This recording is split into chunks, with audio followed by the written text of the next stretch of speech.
अस्सलाम वालेकुम, welcome to agenda CSS. मैं हूं Saqlain Jamal and today we have Jahangir World Times international MCQs फ्रॉम 2022। This is the last part of international MCQs. इसके बाद हमारे अभी स्पोर्ट्स वाले रहते हैं और ऑबिचुअरीज जो हैं वो भी रहते हैं। So they will take only 3 lectures I guess. और उसके बाद हमारे जो 2022 के एमसीक्यूज हैं वो पाक एमसीक्यूज से भी और जहांगीर वर्ल्ड टाइम्स के भी वो दोनों कवर हो चुके होंगे। So make sure that you watch those videos ताकि आपकी करंट अफेयर्स की प्रिपरेशन अच्छी हो सके। And I really wanted to thank you all of you guys for your continuous support and the love that you provided मी।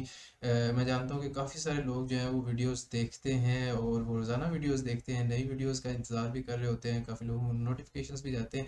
सो आप सबकी support की वजह से ही ये मुमकिन हो सका है कि आज हम 1000 सब्सक्राइबर्स पे पहुंच चुके हैं। So thank you for that.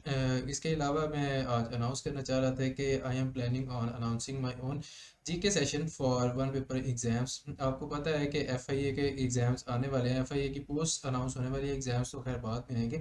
उसके अलावा लिटरेसी मोबिलाइजर है, जो एएसएफ का पेपर है, AD ASF airport security force, उसका भी एग्ज़ाम आना है। Similarly assistant in agriculture department भी आई गेस आएगा और एमओडी के भी काफ़ी पेपर्स अनाउंस होने वाले हैं।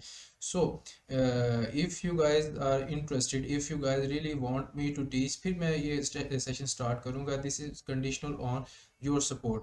द थिंग इज़ कि I wanted to announce the GK session for 6000 Pakistani rupees, but चूँकि मैं आज बहुत खुश हूँ कि 1000 का मार्क क्रॉस हो चुका है। So I am offering you 25% discount and that means you can pay me 4500 rupees for the session.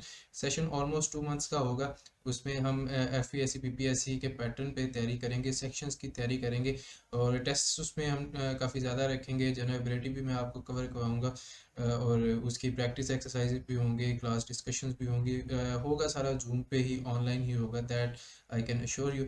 सो आपको मेरा पहले भी पता है, अगर नहीं पता तो मैं अपना बता देता हूँ कि 2 दफ़ा मेरा AD F I A qualified है 81 एंड 84 मार्क्स पे।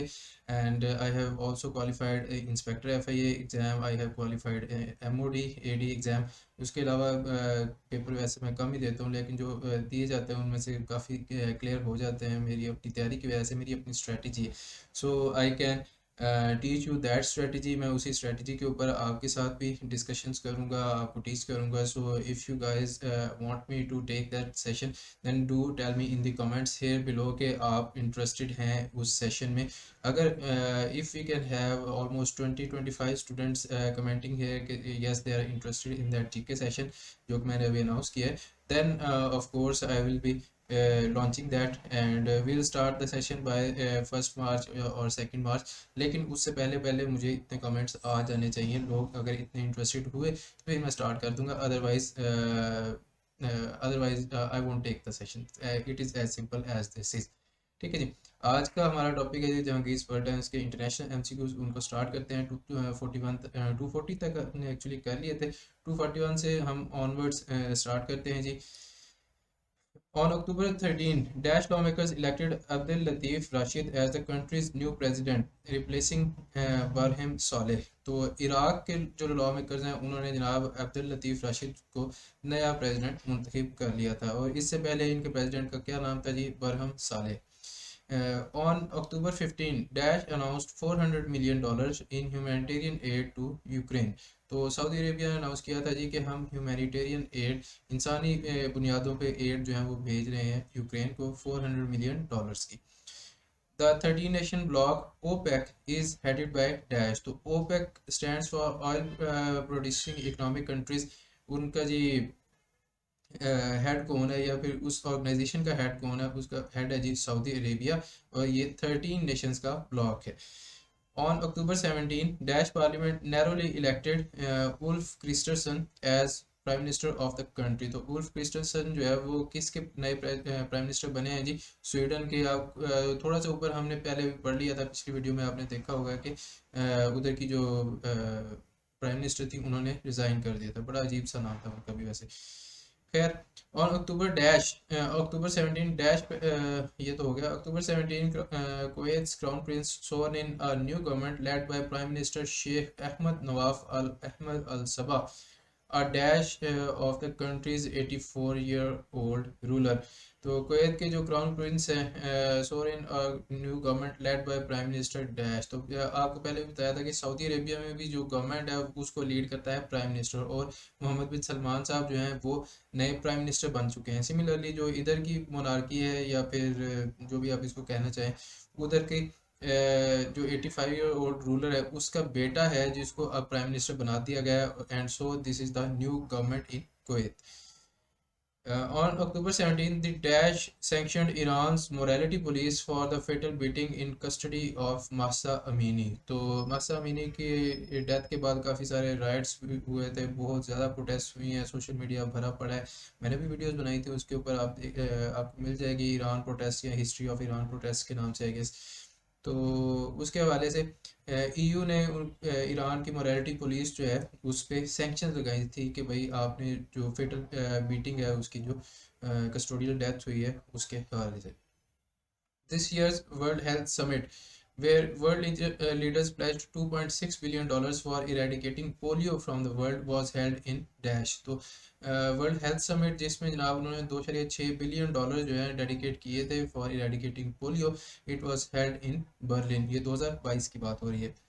On October 18, Dash author Shehan Karunatilkas won this year's Booker Prize for his novel The Seven Moons of Mali Almeida। तो गुनाथिलाका, करुणातिकलास, लकास, इस तरह के नाम जो हैं ये श्रीलंकन्स के होते हैं मोस्टली। इंडोनेशियंस के आपको पता है वो अजीबोगरीब से नाम होते हैं, उनकी तो लैंग्वेज पढ़ी भी नहीं जाती। इसी तरह इंडिया के नाम आपको जनरली पता है, राहुल और अजय, सारा कुछ इस तरह के। खैर ये है श्रीलंकन ऑथर हैं जी, उनको इस साल का बुकर प्राइज मिला है for his novel the seven moons of Maali Almeida. On October 18, Dash cement giant Lafarge SA announced to pay a $778 million fine to the US Justice Department for supporting terror groups during the Syrian civil war। तो Syrian civil war के दौरान उन्होंने terror groups को support किया था। ये देख सकते हैं कि अब ये केस पूरा हो गया है या उनको पेनल्टी पड़ गई है, तो उन्हें एग्री किया है कि we will pay 778 million US dollars to the US justice department, क्योंकि इन जो सीमेंट जायंट है लफार्ज एसए, ये फ्रांस का है बेसिकली, इसने सीरियन सिविल वॉर में टेरर ग्रुप्स को सपोर्ट किया है। On October 18, Daesh announced that it would no longer recognize West Jerusalem as Israel's capital। तो ऑस्ट्रेलिया ने अनाउंस किया था कि जनाब हम वेस्ट यरूशलेम को इसराइल का अब कैपिटल नहीं मानते या रिकग्नाइज नहीं करते। On October 19, the European Parliament awarded the Sakharov Prize for Human Rights to Daesh। तो Sakharov प्राइज जो है यूरोपियन पार्लियामेंट ने किसको दिया था जी? यूक्रेनियंस को। On October 19, Dash became the first Middle Eastern country to receive Chinese giant pandas। तो Chinese giant pandas पहली दफ़ा किसी मिडल ईस्टर्न कंट्री को मिले हैं तो वो है जी कतर, जहाँ पे एक वर्ल्ड कप हुआ था। On October 19, Palestinian movement Hamas announced the restoration of relations with the Dash government, Syrian government। मैंने लास्ट वीडियो में भी इसी का जिक्र किया था। On October 19, the meeting of defense ministers of the Indian Ocean Rim was held in the Indian state of Dash। तो Indian ocean rim के ऊपर जो कंट्रीज़ हैं उनके डिफेंस मिनिस्टर्स की जो मीटिंग है वो कहाँ पे हुई थी जी? गुजरात में हुई थी। Gujarat is the state of India, जहाँ से मोदी जी का भी ताल्लुक है जी। On October 19, the 90th Interpol General Assembly opened in Dash। तो 90th Interpol General Assembly कहाँ पे स्टार्ट हुई थी जी? 19 अक्टूबर 2022 को न्यू दिल्ली, यानी कि इंडिया में। इंटरपोल इंटरनेशनल पुलिस को आप कहते हैं जी। इसके headquarters I think Lyon France में है, and it was founded in 1923 I guess. On Dash, Liz Truss resigned, becoming the shortest serving prime minister in the UK's history। तो इसको भी हम पहले अपने पाक एमसीक्यूज वाले एमसीक्यूज में डिस्कस कर चुके हैं कि अक्टूबर 20 को लिज ट्रस ने रिज़ाइन कर दिया था only after 6 weeks in government, क्योंकि इन्होंने 6 सितंबर आई गेस या 8 सितंबर को हलफ उठाया था। On October 21, Giorgia Meloni became the first woman to head a government in Dash। तो पहली दफ़ा किसी खातून की अगर गवर्नमेंट आई है इटली में तो वो है जी जियोर्जिया मेलोनी, जो कि है नई prime minister of Italy, and she is a rightist you can से। इसके बारे में काफ़ी आर्टिकल्स आ चुके हैं। On October 25 conservative party leader Rishi Sunak became the first Hindu and dash non-white person of Pakistan and Indian origin to become the British Prime Minister।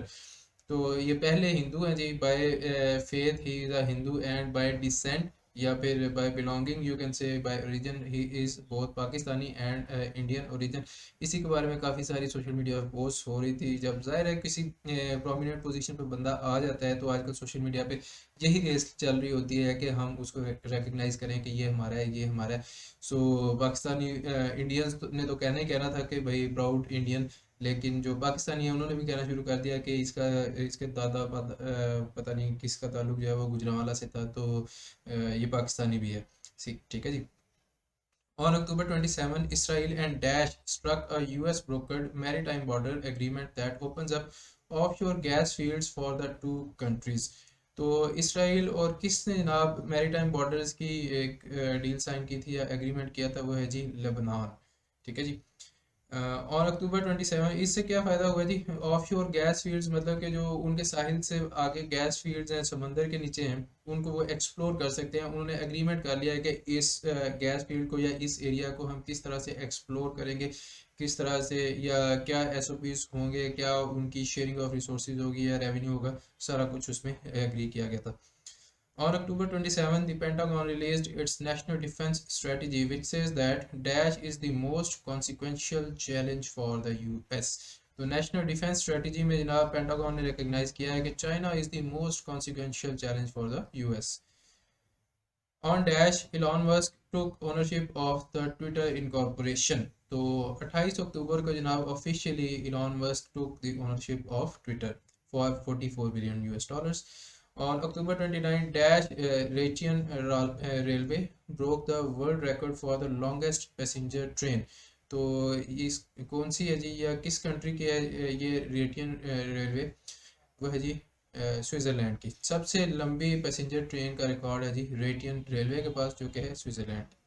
On October 31, Lula da Silva was elected as the president of Dash। तो Brazil के president ये elect हो चुके हैं जी, लूला डा सिल्वा। और उसके बाद ज़ाहिर है उधर भी पॉपुलिस्ट भी बहुत हैं और इंस्टेबिलिटी भी थोड़ी बहुत है। इसके अलावा ये भी है कि उसका भी पाकिस्तान की तरह का ही है कि वहाँ पे जब हायर बोल्सोनारो साहब जो हैं वो हारे हैं, तो उसके बाद उन्होंने भी कहना शुरू कर दिया कि धांधली वगैरह हुई है ये वो। उन्होंने ऑफ कोर्स सेम ये नहीं कहा कि आप लोग जाके प्रेसिडेंट पे या प्रेसिडेंट के पैलेस पे हमला करें, लेकिन बाद में ये वाक़या भी पेश आया था, just like the Capitol Hill attack जो कि ट्रम्प सपोर्टर्स ने भी किया था। खैर जो हमला हुआ था वो 2023 में है, वो आपको इन एमसीक्यूज में नहीं आएगा, लेकिन शायद जब हम पाक एमसीक्यूज के नेक्स्ट जनवरी फरवरी के करेंगे तो उनमें आपको मिल जाएगा। On October 31, the ICC gave its chief prosecutor a go-ahead to continue a probe into atrocities committed in Daesh। तो चीफ प्रोसिक्यूटर्स को उन्होंने गो अहेड दे दिया कि जनाब जो जो मजालिम ढाए गए हैं अफगानिस्तान में उनमें ज़रा छानबीन करें, उनकी तहकीकात करें। ये आईसीसी ने कहा था। ICC stands for international criminal court. On November 3, Dash ordered 3 Chinese companies to divest their stakes in the country's rare earth mineral companies। तो कनाडा ने कहा था 3 चाइनीज कंपनीज को कि जनाब आपके जितने भी स्टेक्स हैं, एक्विटीज़ हैं उस कंट्री के रेयर अर्थ मिनरल कंपनीज में, उनको आप निकाल लें या फिर ख़त्म कर दें। On Dash, the UN's COP27 climate summit kicked off in Sharm el Sheikh, Egypt। तो नवंबर 6 को जनाब शर्म el शेख में जो COP27 है, कॉन्फ्रेंस ऑफ पार्टीज 27, ये स्टार्ट हुई थी। इसका मेजर फीचर ये है कि इसमें losses and damages and losses की फॉर्म में जो नुकसान हुआ है डेवलपिंग कंट्रीज़ को ड्यू टू क्लाइमेट चेंज, उसको भी रिकग्नाइज किया गया है और कहा गया है कि इसको हम कंपनसेट करेंगे। लेकिन खैर उसकी इम्प्लीमेंटेशन होती है या किस तरह से होती है वो बात की बात है। On November 7, Dash announced the launch of its first nano satellite dubbed ZimSat-1 into space। तो ZimSat जो है जी से स्टार्ट हो रही है, आप इस इधर से याद रख लें कि ये जी जिम्बाब्वे का है। ठीक है जी, ZimSat-1 ये इनकी पहली नैनो सैटेलाइट है जो कि इन्होंने स्पेस में लॉन्च की है। On November 8, Dash and Egypt agreed to develop one of the world's largest wind farms in the latter। latter means कि दूसरा कंट्री जो है उसमें विंड फार्म्स ये लगाएंगे। मतलब ये है कि इजिप्ट में विंड फार्म लगाए जाएंगे। और इजिप्ट ने किसके साथ एग्रीमेंट किया है जी? यूएई के साथ, कि जनाब हम एक सबसे बड़ा या जो विंड फार्म है वो लगाएंगे इजिप्ट में। On November 9, the IMF reached a preliminary agreement with Daesh for a support package worth 4.5 billion US dollars. तो IMF ने जनाब एग्रीमेंट किया था बांग्लादेश के साथ with for 4.5 billion US dollars. On November 9, Russian Defense Minister Sergei Shoigu ordered his troops to withdraw from the occupied Ukrainian city of Daesh. तो खरसोन ने उन्होंने कहा था जी कि आप विथड्रॉ कर लें। फिर है जी the Tiananmen Square protest broke out in dash. तो 1989 में थियानमेन स्क्वायर प्रोटेस्ट जो है वो हुई थी। आपको पता है डेमोक्रेसी प्रोटेस्ट थी, स्टूडेंट्स थे और बहुत वायलेंटली इसको ब्रूटली इसको जो है it was put down by the Chinese government back then. और टैंक्स चढ़ा दिए गए थे, स्टूडेंट्स के प्रोटेस्ट थे उस वक्त वहाँ पे, उनके ऊपर डायरेक्टली टैंक्स चढ़ा दिए गए थे या फिर उनको लाइक टैंक से मारा था। व्हाट्सएवर अराउंड 1600 students या people overall were killed in this massacre. On November 11, the Daesh unveiled a satellite-based system, methane alert and response system MARS, to detect methane emissions as part of efforts to cut down on the major contributor to global warming. तो methane आपको पता है कि बहुत एक potent green house gas है और इसकी वजह से ग्लोबल वार्मिंग ज़्यादा होती है। तो यूएनओ ने एक सिस्टम लॉन्च किया था जिसका नाम है जी Mars methane alert and response system. On November 13, the summit of Association of Southeast Asian Nations was held in Phnom Penh, the capital of Dash। तो नॉम पेन जो है वो कैम्बोडिया का कैपिटल है जी, ये आपको पता होना चाहिए। आसियान की समिट यहाँ पे हुई थी। On November 13, Iran's President Ibrahim Raisi ratified a prisoner exchange treaty with Daesh। ये भी हम पहले पढ़ चुके हैं जी, बेल्जियम के साथ उन्होंने prisoner exchange treaty जो है रेटिफाई की थी। बल्कि इससे पहले आई थिंक इनकी पार्लियामेंट ने की थी, फिर बाद में ये प्रेसिडेंट इब्राहिम रईसी साहब ने बाद में की है। The global population hit the 8 billion mark on dash. तो 15 नवंबर की तारीख आपने याद रखनी है कि जनाब 15 नवंबर को 8 बिलियन थी, यानी 8 अरब वहाँ बच्चा इस दुनिया में आ गया था। NASA launched Artemis 1 dash mission on November 16। तो आर्टेमिस 1 जो है मून मिशन लॉन्च किया था जी नासा ने ऑन नवंबर 16। इसके अलावा आर्टेमिस अकॉर्ड्स भी आई थिंक 2020 के हैं या 2015 के, वो भी बड़ी एक इंटरेस्टिंग चीज़ है, उसको भी आपको पढ़ना चाहिए। On November 21, earthquake of dash magnitude struck Indonesia. तो 5.6 मैग्नीट्यूड का अर्थक्वेक आया था जी इंडोनेशिया में। टर्की और सीरिया का आपको पता है कि 7.6 और 7.2 आई थिंक मैग्नीट्यूड के। और इसके अलावा एक कल आया है लाइक 21 फरवरी को एक 6.4 मैग्नीट्यूड का आई थिंक जो दोबारा से आया है। तो पिछले से अभी वो रिकवर हुए नहीं है, नए अर्थक्वेक्स के झटके भी जो हैं वो आ रहे हैं और उससे मज़ीद परेशानी का सामना करना पड़ रहा है। The 27th Conference of Parties to the United Nations Framework Convention on Climate Change UNFCCC Paris Agreement concluded in which city? तो शर्म el शेख में हुई थी COP27, आपको पता है जी। On November 24, Dash sworn in as Malaysia's new Prime Minister। तो नए प्राइम मिनिस्टर कौन बने हैं जी मलेशिया के? Anwar Ibrahim. On November 25, Qatar signed longest gas deal with China for dash years। तो जो ईरान के साथ मुआहदा है वो 25 साल का है, लेकिन जो कतर के साथ लॉन्गेस्ट गैस डील है वो चाइना ने की है वो है जी 27 साल के लिए। On November 28, ex-Comoros President Ahmed Abdullah Sambi has been given life sentence over dash। तो ex-Comoros आई थिंक किसी कंट्री का नाम है, आई कैन गेस। खैर उनके जो प्रेसिडेंट हैं उसको लाइफ सेंटेंस सुना दी गई है for passport scandal. WHO has changed the name of monkeypox disease to dash। तो monkeypox पूरा लिखने की बजाय वो कि एट साउंड मिडिल क्लास या फिर लंबा नाम लेने की बजाय आप उसको एम पॉक्स कह देते हैं, शॉर्ट फॉर्म्स ज़्यादा चलती हैं आजकल। So this was all from JWT international MCQs जो कि हमने कवर करने थे। अब आपके 2021 के current affairs from Pak MCQs और 2022 के current affairs from Pak MCQs as well as Jahangir World Times cover हो चुके हैं। इसके अलावा स्पोर्ट्स के MCQs हैं, ये भी कोई 110-11 हैं। इनको दो पार्ट्स में हम डिस्कस करेंगे और उसके बाद एक लेक्चर में हम लोग ऑबिचुअरीज जो हैं उनको डिस्कस करेंगे। तो आपके अच्छे तरीके से ये MCQs कवर हो जाएंगे। इनको आपने बहुत प्यार से और दिल लगा के याद करना है और प्रैक्टिस करें बार बार। और जब आपके एग्ज़ाम्स आते हैं तो उससे पहले एक दो दफ़ा इसकी रिवीजन कर लें ताकि आपको बाद में परेशानी ना हो। And I hope that these videos are helping you guys. If these are helpful for you, make sure you like and subscribe. Let us hit that 2000 mark as soon as possible, and share these videos with your friends as well. And I'll see you in the next video. तब तक के लिए take care. Allah Hafiz.